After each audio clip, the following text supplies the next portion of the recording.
여러분 반갑습니다. 리눅스 커널 개발자 김동현입니다. 이번에는 그 리눅스 커널과 관련된 ARM 버전 7 아키텍처에 대해서 설명을 드리겠습니다.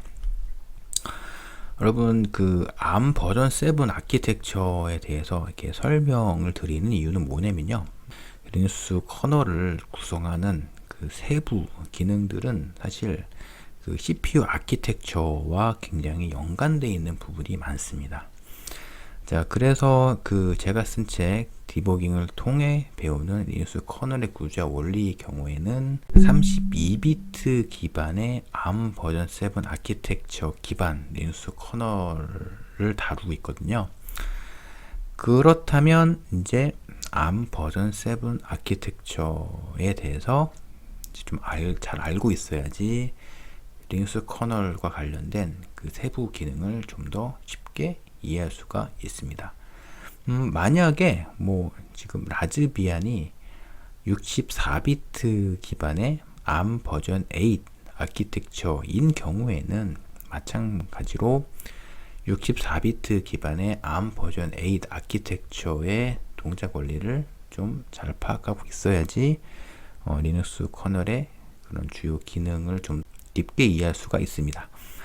자, 제가 이전 강의 동영상에서 그 ARM 아키텍처의 중요성을 몇 번 강조를 드렸는데요. 아무리 강조해도 지나치지 않는 것 같습니다. 자, 먼저 ARM 버전 7 아키텍처에 대해서 소개를 드리겠습니다. 이 보시면은 그 요 화면에 보이는 이 레지스터 세트들은요. 그 ARM 동작 모드별로 존재하는 그 레지스터 세트를 의미하는데 뱅크드 레지스터가 뭐냐면요. 동일한 레지스터 세트가 각 ARM 동작 모드마다 복사가 돼 있다고 보시면 되고요.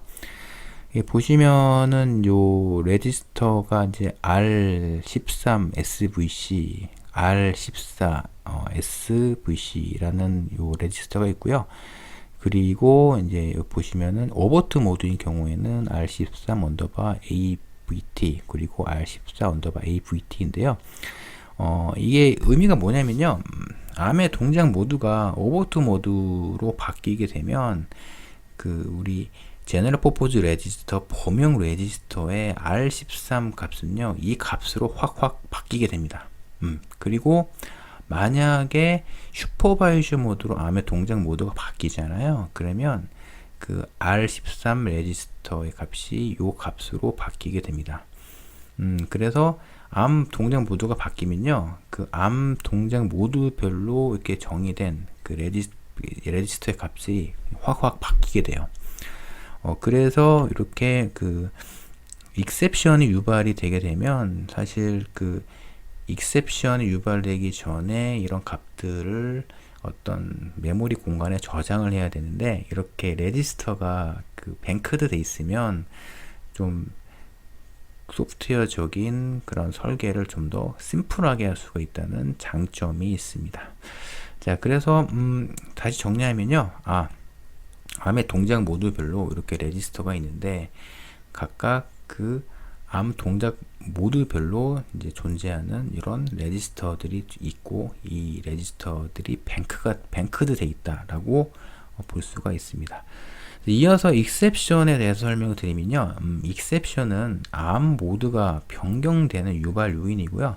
일반적으로 익셉션이 유발이 되면 뭐 크래시가 발생한다라고 볼 수가 있는데 암코어 내부에서 익셉션이 발생하게 되면 암코어가 익셉션을 감지해서 자동으로 처리를 하게 됩니다. 익셉션 같은 경우는 여러분들 실전 프로젝트에서 여러분 동료가 익셉션이 발생했다 라고 말한다면 대부분 논리적인 오류로 크래시가 발생했다 라고 좀 해석을 할 수가 있는데요. 애플리케이션에서 이렇게 커널로 실행 흐름이 바뀌거나 인터럽트가 트리거된 이런 상황도 익셉션으로 볼 수가 있는데 여기 보시면 애플리케이션에서 커널로 실행 흐름이 바뀌는 이런 동작을 보통 시스템 콜 혹은 슈퍼바이저 콜이라고 하고요. 그리고 인터럽트가 발생을 하게 되면 그 ARM 아키텍처에서는 인터럽트도 사실 익셉션의 한 종류로 처리를 하거든요. 자, 그래서 요 크게 세 가지 경우에 익셉션이 발생을 하게 됩니다. 보통 익셉션을 이제 ARM 아키텍처 문서에서 설명된 내용을 보시면요, synchronous 혹은 asynchronous 익셉션이 발생한다 라고 설명을 해요. 자, 그래서 중요한 내용은요, 익셉션 벡터 테이블인데요, 익셉션이 발생하면 프로그램 카운터가 점프하는 주소 번지를 익셉션 벡터 테이블이라고 말하고요. 익셉션 벡터 테이블은 어떻게 구성이 되어 있냐면 익셉션 벡터 테이블의 베이스 주소 플러스 익셉션의 종류별로 정의된 오프셋 주소를 더한 주소로 프로그램 카운터가 점프가 되게 됩니다. 그런데 리눅스 커널에서는요, 익셉션 벡터 테이블의 베이스 주소는 FFFF0000입니다. 이어서 ARM 버전 7 아키텍처를 이루는 이제 주요 기능은요, ARM 동작 모드인데요. ARM 버전 7 아키텍처의 이제 ARM의 동작 모드는 사실 이렇게 유저 모드, 슈퍼바이저 모드, IRQ 모드, FIQ 모드, 그리고 오버트 모드, undefined instruction 모드, 그리고 시스템 모드가 있습니다. 자, 그래서 이런 ARM 동작 모드는요, 그 ARM 아키텍처에서 정의된 모드인데, 이런 ARM의 동작 모드의 그 원리를 잘 활용해서 리눅스 커널의 주요 기능이 구현이 되어 있는 것입니다. 자, 각각 동작 모드에 대해서 좀 설명을 드리면요, 먼저 유저 모드는 유저 애플리케이션이 실행되는 모드이고요. 그리고 이 프리빌리지 레벨이 제로입니다. 사실 프리빌리지 레벨 제로는 뭐 언프리빌리지 레벨이라고 볼 수가 있는데요. 메모리 접근 권한에 제한이 있고요. 그러니까 PL0, 프리빌리지 레벨 제로인 경우에는 메모리에 직접적으로 접근을 할 수가 없고, 그리고 시스템 레지스터에 직접적으로 접근을 할 수가 없습니다. 그 이유가 뭐냐면요, 여러분, 다양한 유저들이 말 그대로 유저 애플리케이션을 유저 모드에서 실행을 할 수가 있잖아요. 그런데 사실 유저 애플리케이션을 이제 우리 알 수 없는 뭐 여러 다양한 개발자가 뭐 코드를 입력해서 개발할 텐데, 혹시라도 이제 시스템에 굉장히 그 크리티컬한 정보가 담겨져 있는 메모리 공간에 유저 모드에서 실행이 되는 유저 애플리케이션에서 접근하게 되면 좀 예상치 못한 뭐 문제가 발생을 할 수가 있고요.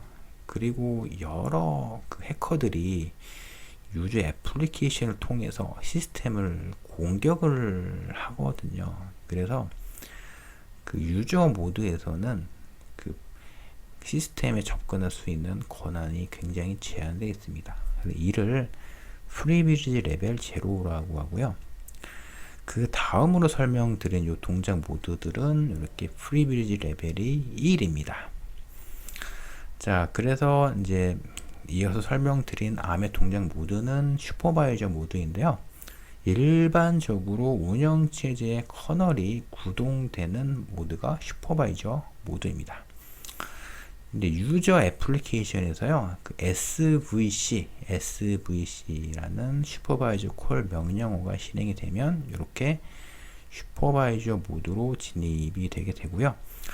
유저 애플리케이션에서 SVC 명령어를 실행하기 전에 레지스터 7, 그러니까 R7 레지스터의 시스템 콜 ID 번호를 지정하게 되면 이제 이렇게 시스템 콜이 발생해서 시스템 콜 번호 ID에 해당하는 시스템 콜 핸들러로 분기가 되게 됩니다. 그래서 이렇게 일반적으로 리눅스 커널이 구동되는 암의 동작 모드는 슈퍼바이저 모드라고 이해하시면 되고요. 두 번째로는 IRQ 모드인데, IRQ 인터럽트가 발생하면 이렇게 IRQ 모드로 진입을 하고요. 조금 후에 설명드릴 내용이지만 그 IRQ 인터럽트가 발생하면 이렇게 IRQ 모드로 진입을 하자마자 바로 슈퍼바이저 모드로 모드를 체인지해 줍니다. 자, 그래서 IRQ 모드가 발생하지만 리눅스 커널에서는 바로 슈퍼바이저 모드로 모드를 변경한다 라고 이해하시면 되고요. 그 다음으로는 FIQ 모드인데, FIQ 인터럽트가 발생하면 진입하는 모드가 FIQ 모드인데, 리눅스 커널에서는 FIQ를 지원을 하지 않습니다. 그래서 FIQ와 관련된 그 인터럽트 벡터 핸들러 코드를 보면요, 그 인밸리드란 이름으로 이제 보이는 레이블러 브랜치를 해서 그냥 레지스터 정보를 커널 로그로 그냥 찍어주고 크래시를 유발하는 그런 동작을 수행하게 됩니다. 일반적으로 FIQ 같은 경우는요, 그 트러스트 존에 위치하는 그 트러스트 OS에서 FIQ를 받아서 처리하도록 시스템을 구현하는 경우가 대부분입니다. 이어서 설명드릴 암의 동작 모드는요, 오버트 모드인데요.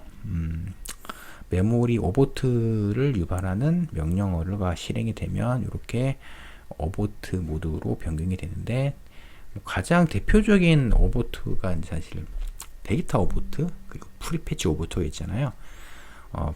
그러니까 데이터 오버트나 프리패치 오버트와 같은 익셉션이 유발이 되면 이렇게 오버트 모드로 바뀌게 되는 것입니다. 이어서 undefined instruction, 그 정의되지 않은 명령어가 실행이 되면 이렇게 undefined instruction 모드로 진입이 되게 되는데요. 리눅스 커널에서는 이게 어떻게 동작하냐면요, FIQ 모드로 바뀌게 되면 바로 슈퍼바이저 모드로 모드를 체인지 해주고요.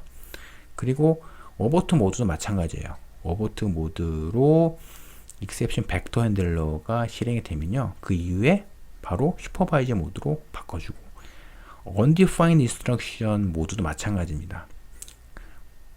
요 undefined instruction exception이 유발이 돼도요, 바로 슈퍼바이저 모드로 모드를 체인지 해 주게 됩니다. 간략히 설명을 드리면, 그냥 운영체제의 커널은, 리눅스 커널은 슈퍼바이저 모드에서 실행이 된다라고 볼 수가 있는데요.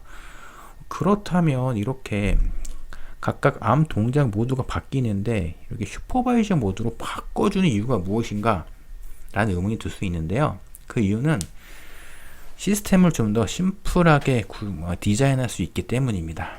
그 세부적인 내용은요, 이제 다음에 좀 설명드릴 건데, 이렇게 그 암 동작 모드별로 어떤 세부 코드를 구현을 하면요, 사실 그 각각 암 동작 모드별로 익셉션이 발생할 순간에 레지스터 세트라든가 스택과 같은 정보를 각각 그 익셉션 핸들러에다가 구현을 해야 되고요. 그리고 커널의 코드가 FIQ 모드, 오버트 모드, undefined instruction 모드로 산계되어 있으면 좀 더 그 코드를 디자인하는 그 복잡도가 늘어납니다. 그래서 리눅스 커널의 코드는 슈퍼바이저 모드에서 동작할 수 있도록 이렇게 시스템을 설계를 한 것입니다. 시스템 모드 같은 경우는요, 거의 사용하지 않습니다. 그냥 이런 모드가 있었다 라고 이해하시면 좋을 것 같습니다. 이번에는 암 동작 모드와 프리빌리지 레벨에 대해서 좀 설명드릴 건데요. 지금 이 다이어그램은 이제 암 아키텍처 문서에서 발췌한 것인데, 간단히 설명을 드리면, 왼쪽은 논 시큐어 상태, 오른쪽은 시큐어 상태라고 볼 수가 있는데요. 이제 간략하게 설명을 드리면, 이렇게 논 시큐어 스테이트 이런 부분을 빼고 먼저 설명을 드리겠습니다. 이게 유저 모드라고 보이잖아요. 유저 모드는 유저 애플리케이션이 실행이 되는 이제 모드이고, 유저 모드에서 이렇게 화살표가 보이잖아요. 이 화살표의 의미는 svc라는 명령어를 실행해서 시스템 콜을 통해 이렇게 그 시스템 모드로 바뀔 수 있다라는 내용이고요. 보시면은 이렇게 이 프리비지 레벨 1에서 실행이 되는 이 동작 모드에서는 이렇게 하이퍼바이저 모드로 진입을 할 수 있다라는 내용인데요. 이렇게 HVC라는 하이퍼바이저 콜을 실행하게 되면 하이퍼바이저 모드로 이렇게 모드 체인지를 할 수가 있고요. 그리고 이렇게 그 PL1에서 이렇게 트러스트든 세큐어 스테이트로 이렇게 진입을 하기 위해서는 SMC 콜이라는 그 세큐어 모니터 콜이라는 어셈블리 명령어를 실행을 하게 되면 이런 상태로 변경을 하게 되는데요. 이 다이어그램 보실 때는 그냥 간단하게 프리비지 레벨 0는 유저 모드이고, 그리고 프리비지 레벨 1은 이런 모드들이 실행이 된다 라는 정도로 이해하시면 좋을 것 같습니다. 이전 페이지에 보이는 이 내용과 같은 내용입니다.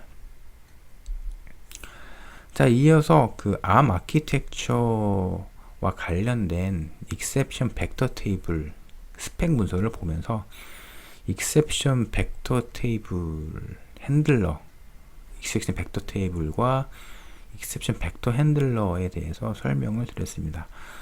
제가 왜 갑자기 계속 그 리눅스 커널에 대한 그런 설명을 하다가 그 ARM 아키텍처에 대한 이런 exception에 대한 내용을 설명드리는 이유가 뭐냐면, 리눅스 커널을 이루는 주요 기능들이 이런 exception과 연관이 되어 있기 때문이에요. 자, 이제 exception 벡터 테이블 그 스펙 문서의 내용을 먼저 분석을 하면요.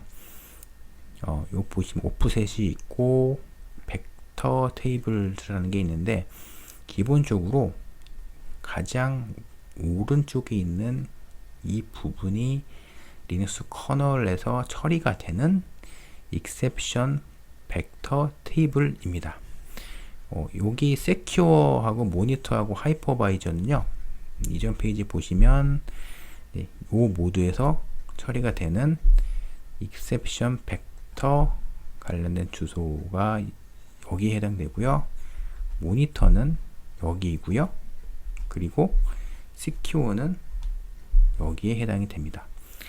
우리가 초점을 맞춰서 볼 부분은 리눅스 커널에서 처리하는 exception 벡터 핸들러에 있기 때문에 가장 오른쪽에 있는 non-secure에 해당하는 exception 벡터에 대해서 좀 더 자세하게 좀 알아볼 예정입니다.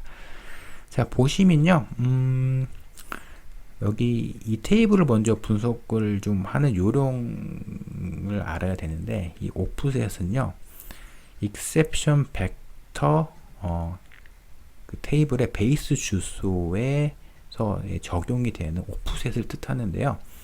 보통 이제 exception이 유발되게 되면 그 exception에 해당하는 주소로 점프를 하는 기준이 무엇이냐면, exception 벡터 테이블의 베이스 주소에서 이 오프셋을 더한 주소로 프로그램 카운터가 브랜치가 되게 됩니다. 자세한 내용은 이어지는 페이지에서 설명을 드릴 건데요. 자, 이 이제 exception 벡터 테이블을 보고 나면은 각각 exception이 발생하게 되면 어떤 주소로 프로그램 카운터가 바뀌는지 좀 이런 의문이 드는데요. 좀 exception 벡터 핸들러 코드를 보면서 이 내용에 대해서 좀 자세히 설명을 하겠습니다. ARM 버전 7 기반의 리눅스 커널의 exception 벡터 핸들러는요, 이런 코드로 구성이 되어 있어요. 그런데 여기 보시면 FFFF0000 있죠. 이 주소가 이제 exception 벡터 테이블의 베이스 주소이고요. 이 베이스 주소에 여기 보시면 오프셋 정보가 있죠. 그래서 exception 벡터 베이스 주소에 오프셋을 더한 주소로 프로그램 카운터가 브랜치 된다 라고 보시면 되겠습니다. 만약에 undefined instruction exception이 유발이 되게 되면 어떤 주소로 분기가 되게 되냐면요. 이게 보시면 0x4가 있죠. 0x4가 오프셋인데 exception 벡터 테이블의 베이스 주소에서 오프셋을 더한 주소로 프로그램 카운터가 브랜치가 되게 되니까 exception 그 벡터 베이스 주소가 이 주소잖아요. 이 주소에 0x4를 더한 주소가 이 주소이죠. 그래서 undefined instruction exception이 유발이 되게 되면 이 주소로 프로그램 카운터가 브랜치가 되게 되고 이 주소에 있는 명령어가 브랜치 명령어잖아요. 브랜치 그리고 이 주소로 분기를 하게 되는데 이 주소에는 벡터 언더바 이제 unt 그러니까 undefined instruction exception이 유발이 됐을 때 이를 처리하는 이제 벡터 언더바 unt라는 레이블이 이제 실행이 되게 되는 것입니다. 다행히 뭐 당연한 얘기지만 이 레이블로 브랜치가 되게 되면 이 레이블에 있는 코드가 실행이 되게 되겠죠. 그 다음으로 볼 익셉션은요, 슈퍼바이저 콜인데요. 유저 애플리케이션에서 SVC라는 명령어를 실행하게 되면 슈퍼바이저 콜이라는 익셉션이 발생하게 되고요. 그때 적용되는 오프셋은 0x8입니다. 그러면 이제 exception 벡터 베이스 주소가 이 주소잖아요. 이 주소에 8을 더하게 되면 이 주소가 되겠죠. 그래서 슈퍼바이저 콜 exception이 유발이 되게 되면 이 주소로 프로그램 카운터가 브랜치가 되게 되고요. 이 주소에 있는 명령어를 보니까 프로그램 카운터 PC라는 레지스터에 요 주소를 이렇게 로딩을 하게 되는데 이 주소에는요, 벡터 언더바 SWI라는 레이블이 존재하는 그 주소입니다. 이 명령어는요, 사실 뭐 B하고 벡터 언더바 SWI라는 그 명령어와 같이 동일하게 실행이 된다라고 보시면 되겠습니다. 자, 이어서 보실 그 익셉션 벡터 테이블은요, 근데 프리패치 오버트, 데이터 오버트인데요. 만약에 프리패치 오버트가 유발이 되게 되면 오프셋이 뭐예요? 0xc잖아요. 그러니까 이 주소에서 0xc를 더한 주소가 이 주소이죠. 그래서 프리패치 오버트가 유발이 되게 되면 이 주소로 프로그램 카운터가 브랜치가 되게 되고 이 주소에 있는 명령어가 브랜치 명령어잖아요. 브랜치는 지정한 주소나 레이블로 분기를 하는 동작이잖아요. 그래서 벡터 언더바 p 오버트 요 레이블로 브랜치가 되게 되고요. 이어서 데이터 오버트라는 익셉션이 유발이 되게 되면 오프셋이 0x10이기 때문에 이 주소에서 0x10만큼 오프셋을 적용한 이 주소로 프로그램 카운터가 브랜치가 되게 되고 이 주소로 이 레이블로 분기가 되게 됩니다. 요 0x14 오프셋에 해당하는 익셉션은 사용하지 않고요. 그리고 IRQ 인터럽트 보통 인터럽트가 발생할 경우에는 이렇게 0x18 오프셋을 적용한 그 주소로 프로그램 카운터가 브랜치가 되게 되는데 보시면 이제 exception 벡터 베이스 주소가 이 주소잖아요. 이 주소에 0x18을 더한 주소가 이 주소이죠. 이 주소로 분기가 되게 되고요. 그 다음에 벡터 언더바 IRQ라는 레이블로 브랜치를 하게 됩니다. 마지막으로 볼 exception은 FIQ 인터럽트인데요. FIQ 인터럽트인 경우에는 이렇게 0x1c만큼 오프셋을 적용한 주소로 브랜치가 되게 되는데 이렇게 벡터 언더바 FIQ라는 레이블로 브랜치가 되게 되지만 이 코드를 보시면요, 그 FIQ에 대해서는 리눅스 커널에서는 세부적으로 처리를 하고 있지는 않습니다. 그래서 이렇게 익셉션이 유발이 되면 어떤 방식으로 ARM 코어가 동작하는지에 대한 내용을 담고 있는 게 exception vector 테이블이고요. exception vector 테이블을 해석하는 방법을 exception vector 핸들러 코드와 함께 설명을 드렸습니다. 자, 이전 페이지에서 설명된 이런 exception 중에 요 FYK interrupt exception 유발이 되게 되면 이 주소로 프로그램 카운터가 브랜치가 되잖아요. 그 다음에 벡터 언더바 IRQ라는 레이블로 브랜치가 되게 되는데 이 코드에 대해서 좀 분석을 해 보겠습니다. 보시면은 이제 어셈블리 명령어가 보이는데요. 이 명령어 중에서 중요한 부분을 설명을 드리면 CPSR이라는 명령어가 보이고 R0라는 그 레지스터 이름이 보이잖아요. 그리고 MSR이라는 요 명령어가 있습니다. 이 명령어의 의미가 뭐냐면요. 요 CPSR 레지스터에 있는 값을 이제 R0 레지스터에 복사를 읽어오는 그런 동작이고요. 이 동작의 의미는 뭐냐면 현재 그 ARM 동작 모드를 이제 CPSR 레지스터를 통해서 처리하겠다는 의도의 그런 명령어이고요.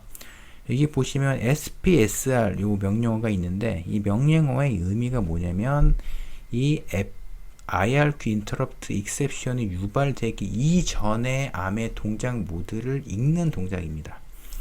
자, 그래서 인터럽트가 발생한 그 모드가 이렇게 그 유저 모드, 커널 모드에 따라서 이렇게 다른 레이블로 브랜치를 하기 위한 목적의 코드인데요. 만약에 그 리눅스 커널 코드가 실행하고 있는 도중에 인터럽트가 발생하게 되면은 이렇게 IRQ 언더바 SVC라는 레이블로 브랜치를 하게 되고요. 그리고 유저 애플리케이션에서 어떤 코드가 실행 중에 이런 IRQ 인터럽트가 발생하게 되면 이렇게 IRQ 언더바 USR이라는 브랜치로 레이블로 브랜치가 되게 되는 그런 목적의 코드라고 볼 수가 있습니다. 제가 나중에 요 벡터 언더바 IRQ라는 레이블이 어떻게 처리가 되는지는 그 트레이스 31을 어태치해서 각 명령어가 어떻게 바뀌는지 설명을 드리겠습니다. 이 명령어에서 좀 더 유념해서 봐야 될 명령어는 요 명령어인데요. move's s가 보이잖아요. move의 s가 보이면 이 그냥 레지스터의 값을 이렇게 이동시키는 동작이면서도 ARM의 동작 모드가 바뀔 수 있는 명령어다 라고 해석하셨으면 좋겠습니다. 자, 그리고 제가 리눅스 커널은 그 슈퍼바이저 모드에서 실행이 된다고 설명이 드렸는데요. 해당 코드를 보면서 그 내용에 대해서 좀 더 자세히 알아보겠습니다. 보시면은 exception 벡터 핸들러, 벡터 언더바로 시작이 되는 레이블의 선언부인데요. 이 코드의 위치는 여기 이 링크인데 주성문을 보시면 아시다시피 prepare for SVC 3to mode 뭐 이렇게 명시가 되어 있죠. 그래서 여기 보시면은 branch to handler in SVC mode. 그래서 그 moves라 명령어를 실행을 할 때는 그 슈퍼바이저 모드로 변경이 된다라고 보시면 됩니다. 이 명령어는요, 그 이전에 실행됐던 ARM의 동작 모드 그리고 현재 ARM 동작 모드를 읽어서 슈퍼바이저 모드로 이런 그 설정을 하기 위한 어셈블리 명령어입니다. 정리하면 만약에 인터럽트가 발생하게 되면요, IRQ 모드로 ARM 코어가 IRQ 모드로 변경을 시키게 되죠. 근데 IRQ 모드에서 슈퍼바이저 모드로 이렇게 변경이 되고요. 그리고 어보트가 발생했을 경우에도 어보트 모드에서 슈퍼바이저 모드로 변경을 하게 됩니다. 만약에 undefined instruction 이제 모드로 변경이 되게 되면 마찬가지로 이 코드에서 슈퍼바이저 모드로 변경이 되게 됩니다. 자, 이어서 그 ARM 버전 8 아키텍처에서 다루고 있는 익셉션 레벨에 대해서 좀 간단히 소개를 드리겠습니다. 여러분, 익셉션 레벨 0는요, 뭐 유저 애플리케이션이 실행되는 그 익셉션 레벨이고, EL1은 리눅스 커널에서 동작하고 리눅스 커널이 동작하고 있는 익셉션 레벨이고요. EL2는 하이퍼바이저가 동작하는 모드이고, EL3는 익셉션 레벨 3인데 보통 트러스트 존이 동작하는 모드라고 보시면 되는데, 그냥 EL0와 EL1의 개념에 대해서만 제대로 파악을 해도 여러분 리눅스 커널의 동작 원리를 이해하신 데는 크게 무리가 없을 겁니다. 이번에는 익셉션 레벨과 익셉션의 실행 흐름인데요. 좀 ARM 버전 7 아키텍처와 좀 다른 그림이죠. 이 실행 흐름에 대해서 설명을 드리면요. 이렇게 보시면 이 게스트 OS 1이 이렇게 있고요. 게스트 OS 2가 이렇게 있는데, 지금 이 다이어그램은 다양한 멀티 OS가 하나의 시스템에서 구동이 되는 그 하이퍼바이저 아키텍처에서의 익셉션 레벨인데요. 제가 익셉션 레벨에 대해서는 이전 강의 동영상에서 굉장히 자세히 설명을 해놨어요. 그 내용을 참고하시면 좀 이해가 빠를 텐데, 이번에는 그 ARM 버전 7 아키텍처를 소개하면서 간략하게 ARM 버전 8 아키텍처에서는 이런 내용이 있다라는 소개하는 정도로 설명을 드리겠습니다. 보시면은 이제 게스트 OS 1이 있고요. 게스트 OS 2가 있어요. 여기 게스트 OS 1에서는 뭐 리눅스 커널이 구동이 될 수가 있고요. 뭐 게스트 OS 2에서는 뭐 프리스케일 OS 혹은 뭐 QNX와 같은 RT OS가 실행이 될 수가 있습니다. 혹은 뭐 게스트 OS 2에 뭐 윈도우가 돌 수도 있겠죠. 자, 그래서 여기서 보시면은 애플리케이션이라는 부분이 있잖아요. 그래서 애플리케이션은 익셉션 레벨 0에서 구동이 되고요. EL1은 커널, 리눅스 커널이 구동이 되고, 그리고 RTOS의 커널이 구동이 되는 익셉션 레벨이 EL1이라고 보시면 됩니다. 자, 유저 애플리케이션에서 어떤 커널의 그 세부적인 서비스를 요청할 때 실행되는 명령어가 SVC인데요. SVC 명령어를 실행하게 되면 슈퍼바이저 콜이 이제 트리거 돼서 이렇게 EL1으로 실행 흐름이 바뀌게 되고요. 좀 추가로 설명을 드리면 이렇게 커널에서 HVC 하이퍼바이저 콜 명령어를 실행하게 되면 하이퍼바이저 모드로 진입을 하게 됩니다.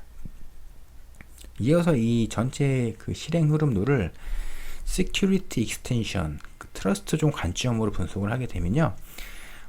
지금 논시큐어 상태로 실행 중인 소프트웨어가 이쪽 블럭이고요. 그리고 시큐어 상태로 실행되는 소프트웨어가 이쪽인데, 여러분 보안의 수준을 높인 그 애플리케이션 그리고 그 RTOS를 이렇게 트러스티드 OS, 트러스티드 커널이라고 부르는데요.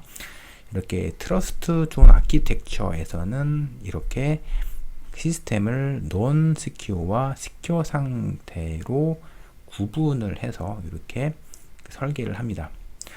자, 그래서 그 여러분들 그 휴대폰에서 보안의 수준이 굉장히 높여진 상태, 뭐 쉽게 설명하면 해커의 공격으로부터 좀 보호받아야 되는 그런 그 여러분들 그 가끔 인터넷 뱅킹을 해야 될 때 그런 생각이 들잖아요. 내가 뭐 비밀번호를 입력을 한다거나 아니면 계좌로 어떤 큰 돈을 이체를 할 때는 뭔가 해당 애플리케이션이 좀 더 보안 관점으로 안정된 그런 환경에서 실행이 되면 좋겠다라는 생각이 많이 들잖아요. 이럴 때는 어떻게 실행이 되냐면요. 리눅스 커널에서 이렇게 SMC 콜, 그 Secure Monitor 콜을 유발을 해서 이렇게 EL3로 진입을 한 다음에 이렇게 Secure 상태에 있는 트러스티드 커널에서 해당 그 보안 수준을 높인 그 트러스티드 커널이 실행이 되도록 이렇게 시스템이 실행이 됩니다. 자, 여기까지 그 리눅스 커널과 관련된 그 ARM 아키텍처에 대해서 설명을 드렸는데요.